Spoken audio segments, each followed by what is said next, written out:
Habang ginagawa pala nila Kim Chiu at Jake Ejercito ang fit check o kay Queen, ay inamin ni Jake na na-starstruck siya kay Kim Chiu. Syempre, Kim Chiu ba naman, idol ng madlang people, ay sinabi din ni Kimmy na sobra daw mahiyain si Jake. Sinabihan pa nga ni Kim Chiu na may wall ka ba? Di ako makapasok sabay tawa nilang dalawa. At may ibinigay pala si Jake sa kanya na di natandaan ni Kim Chiu. Bigla na lang naalalang candle pala. In fairness bagay sila talaga, hindi lang talaga nabigyan ng magandang promotion ang team up nilang dalawa, pero hindi na kailangan maging sobrang sikat si Jake Ejercito kung talagang gusto niyang ligawan si Kim Chiu. Dapat umpisahan na niya kasi deserve naman nilang pareho ang maging masaya at na matagpuan na ang the one sa isa't isa. Diba? Hindi mo masasabi ang love, bigla na lang di mo inaasahan na sila na pala ang pinagtagpo at itinadhana.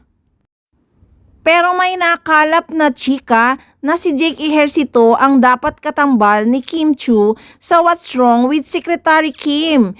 Pero sa di malamang dahilan ay si Paolo Abilino ang ipinalit at yun daw ay sa help ni Kim Chiu.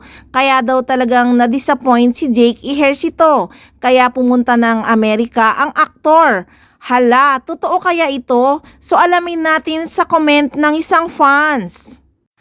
Puro lang anticipation, let them be na lang. Ngayon si Jake naman ang pinupush ng mga fans, but after yung ginawa sa kanya ni Kim Chiu about the Secretary Kim teleserye na pinalitan si Jake ni Paolo Abilino with the help of Kim Chiu, if okay pa rin si Jake. Also, alam din niya ng family ni Jake Ejercito ang nangyari.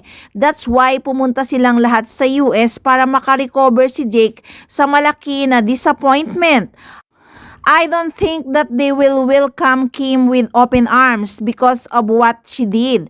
Karma keeps on happening. Hala, totoo ba ito? So kung na-disappoint si Jake dahil mas pinili ni Kim Chiu si Paolo Abilino, nako, wala nang pag-asang ligawan pa ni Jake Ejercito si Chinita Princess. Nako, sayang na sayang naman, napakabait pa namang tao ni Jake Ejercito.